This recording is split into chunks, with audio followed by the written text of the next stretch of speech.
Have you ever heard about the story of Mrs. Bixby and the Colonel's coat?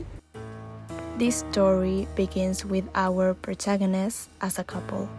Once a month, for years, Mrs. Bixby will travel to Baltimore, pretending to visit an old aunt while she was having an affair with a colonel.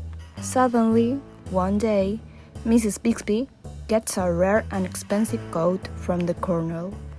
A black, lustrous, and quite extravagant mink coat, with a letter explaining that they can no longer see each other. As her aunt wasn't as wealthy as to buy such a coat, Mrs. Bixby decided to go to a pawnbroker, sell the coat, and get a ticket instead. In addition, she told her husband that she found the pawn ticket in a taxi and gave it to him to claim the object. Mrs. Bixby gets excited and rushes to her husband's office after he had claimed the object. However, her black expensive mink wasn't there. A fur neckpiece was there. As a consequence, Mrs. Bixby was initially angry at the pawnbroker, thinking that he had cheated her and kept the coat.